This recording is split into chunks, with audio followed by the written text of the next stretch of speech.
बिस्मिल्लाहिर्रहमानिर्रहीम। अस्सलामुअलैकुम। क्या हाल है आप सबके? उम्मीद है सब खैर खैरियत से होंगे। अल्लाह ताला हमेशा हम सबको अपने हिफ्ज़ व अमान में रखे, आमीन सुमा आमीन। आज नाश्ते के बाद जो मुझे काम करने थे वो रूटीन से थोड़े से हट कर थे, लेकिन रूटीन का ही हिस्सा थे। भले मैंने बना के फ्रीज़ किए हुए होते हैं। मेरी मतलब दोस्तों को पता है कि मुझे दही भल्ले बहुत ज़्यादा पसंद हैं, तो आज ये आखिरी रह गए थे। मैंने सोचा इनको भी ख़त्म कर दूं। इनको मैंने जनाब गर्म पानी में डाला है। उबलता हुआ पानी नहीं होना चाहिए, बस गर्म होना चाहिए। जैसे ही उसमें से स्टीम निकलने लगे आप भल्ले डाल दें और इसको ढक दें 3-4 घंटे के लिए। इसको ढककर छोड़कर मैं जनाब सफाई की तरफ गामज़न हुई हूँ। सफाई करने लगी हूँ।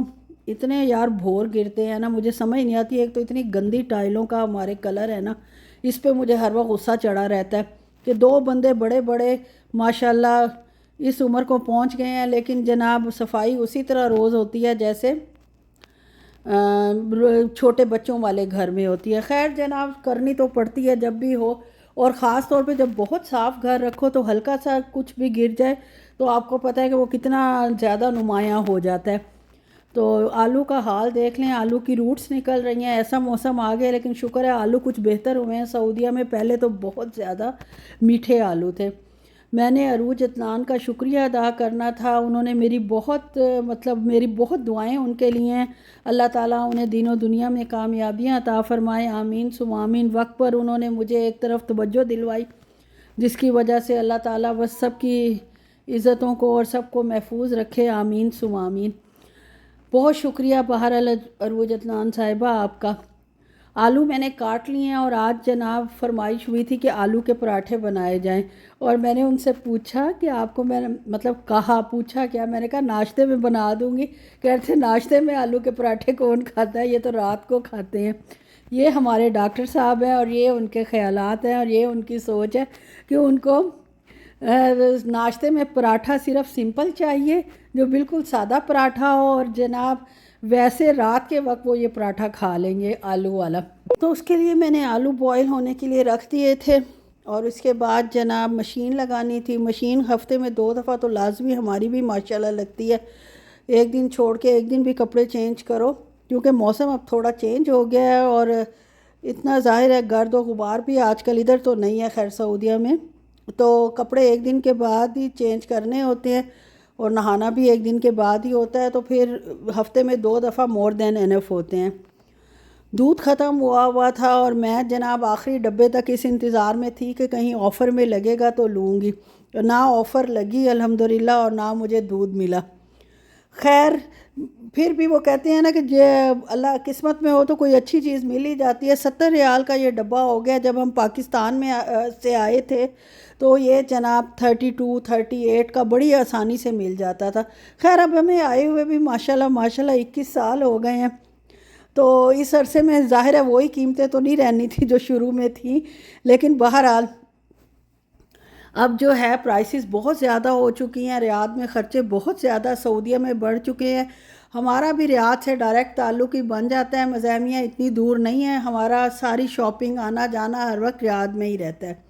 जैसे ही आलू बॉयल हुए हैं तो जनाब मैं उनको गरम गरम को ही मैश कर लूँगी, क्योंकि अगर आप इसको ठंडा करके मैश करते हैं तो ये लेस छोड़ जाते हैं। इनमें स्टार्च बहुत ज़्यादा होता है, जिसकी वजह से ये लेसदार हो जाते हैं। तो गरम गरम को करके इसके अंदर मैं नमक डालूँगी, और इसके अलावा हल्दी जाएगी, और जनाब कुटी लाल मिर्च जाएगी। सुरख मिर्च मैं इतनी ज़्यादा पिसी हुई हल्की सी डालती हूँ, उससे सारे आलूओं का कलर मुझे लगता है कि ख़राब हो गया। और इसके अलावा इसमें थोड़ा सा धनिया पाउडर और ज़ीरा पाउडर जाएगा। साबुत मसाले में इसमें डालने से थोड़ा सा कतराती हूँ, क्योंकि वहाँ से फिर जो पराठा है वो थोड़ा सा फट जाता है नोकों की वजह से। इन मसालों के जो साबुत होते हैं, खड़े मसाले होते हैं, और इसलिए मैं इनमें पिसी हुई ज़्यादातर डालती हूँ। और थोड़ा सा चाट मसाला इसके अंदर जाएगा। कसूरी मेथी को हाथ से रगड़ कर डालेंगे तो बहुत मज़ेदार और अच्छी खुशबू इस पराठे से आती है। और थोड़ा सा लेमन जूस डालूँगी। चटपटा होगा, मज़ेदार होगा, लेकिन बहुत ज़्यादा स्पाइसी नहीं होगा।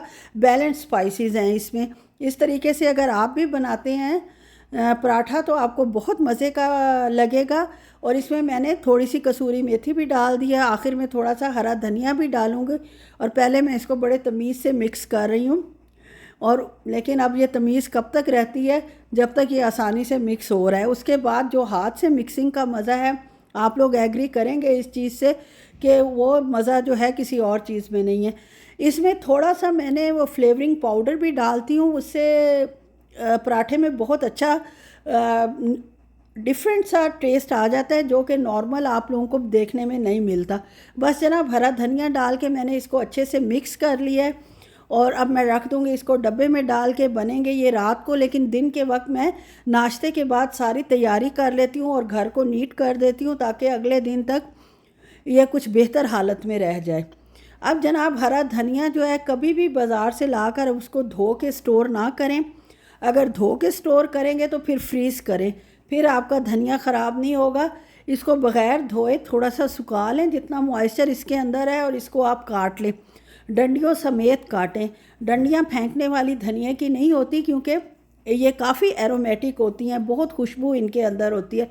तो इसलिए अब इसको मैं कैसे सेव करूँगी कि टिश्यू पेपर चारों तरफ लगा दूँगी और उसके बाद इस पर धनिया डाल दूँगी। और धनिया डालने के बाद जो टिश्यू का लास्ट वाला हिस्सा है, उससे इसको अच्छे से कवर कर दूँगी और एयर टाइट डब्बे में बंद करके रख दूँगी। तो इंशाल्लाह उम्मीद तो है कि ये 10-15 दिन निकाल जाएगा, और निकाल भी जाता है। अक्सर मैं फ्रीज़ कर लेती हूँ धो के, वो भी अगर पानी मतलब हंडिया में डालो तो उसी तरह ग्रीन हो जाता है जैसे फ्रेश होता है। लेकिन इस दफ़ा मैंने ये 2 दफ़ा से ये तरीका रखा हुआ है, तो इससे भी धनिया जो है बिल्कुल फ्रेश और सही रहता है। अलबत्ता अगर आप मज़ीद इसको दिन चलाना चाहते हैं तो दूसरे तीसरे दिन इसको निकाल के इसका टिश्यू जो है वो चेंज कर दिया करें। टिश्यू चेंज करने से ये होता है कि ये मॉइस्चर एब्ज़ॉर्ब करके गीला हो जाता है, और अगर हम चेंज नहीं करते लंबे अरसे तक तो वो फिर धनिया ख़राब होना शुरू हो जाता है। सारे काम करने के बाद जनाब मेरी दोपहर के खाने की बारी आई, और इसमें मेरे पास थे बॉइल्ड राइस, वाइट लोबिया, आलू, मेथी, ऑलिव्स और जनाब प्याज और चटनी। ढाबा स्टाइल मैंने प्लेट तैयार की है। और जनाब ये मेरी छोटी बेटी और मेरा फेवरेट खाना है, मेथी आलू को निकाल कर। अब वो तो थी नहीं, मैं उसकी याद में ये खा रही हूँ। और साथ जनाब ये गाजर का हलवा बग़ैर शुगर के है, मैं इसमें डेट्स डाल के इसको मीठा कर लेती हूँ तो बहुत मज़े का लगता है। खैर अल्हम्दुलिल्लाह ये दोपहर के बाद मैं शाम को आपसे मिल रही हूँ। और वो जो मैंने भल्ले भिगो के रखे हुए थे वो मेरे ख़्याल में 4-5 घंटे से भीगे ही पड़े हैं, और पानी इसका ठंडा होता ही नहीं है, नीम गर्म सा रहता है। खैर अब इनको निकालने का वक्त आ गया, ये भी मैं सिर्फ अभी तैयार करके रख लूँगी। और इसके बाद इंशाल्लाह चटनियाँ शटनियाँ वो इंशाल्लाह जब नेक्स्ट व्लॉग डालूँगी उसमें फिर शाम का खाना, रात का खाना, पराठा और ये दही भल्ले जो मैंने स्पेशल चटनियाँ अब 2-3 तैयार की हैं उसके साथ बनाए थे, तो बिल्कुल स्ट्रीट स्टाइल बने थे, जैसे पाकिस्तान में कराची में, फैसलाबाद में, पंजाब में मिलते हैं वैसे दही भल्ले बने थे और बहुत ही मज़ेदार थे। पहले भी खैर मुझे अच्छे लगते हैं, लेकिन आपको पता है एक ही चीज़ खा खा के, एक ही फ्लेवर खा खा के बंदा तंग आ जाता है, और नए नए एक्सपेरिमेंट करते रहना चाहिए। और ख़ास तौर पे जब आप स्ट्रीट फूड वैसे रीलों में देखते हैं तो आपको वैसा चटपटा ही घर में मुझे चाहिए होता है, मुझे तो चाहिए होता है। अब आप लोगों का, हर बंदे का अपना टेस्ट होता है, अपना मिजाज होता है। खैर जनाब इनको मैं क्या करूँगी, पानी से निकाल लिया है, माशाल्लाह सॉफ्ट सॉफ्ट अच्छे अच्छे बिल्कुल फ्रेश हो गए हैं जैसे अभी बने हैं। और इसके बाद बस दही, सिंपल दही फेंट के मैं इसको भिगो के रख दूँगी, दही अच्छी तरह उंडेल के, ताकि ये दही एब्ज़ॉर्ब कर ले। और जब हम इंशाल्लाह इसको खाएंगे तो फिर मैं आपके साथ शेयर करूँगी कि इसको मैंने किस तरीके से बनाया था और कितने प्यारे ये लग रहे थे। बस जनाब यहीं तक था मेरा व्लॉग। अच्छा लगे तो लाइक शेयर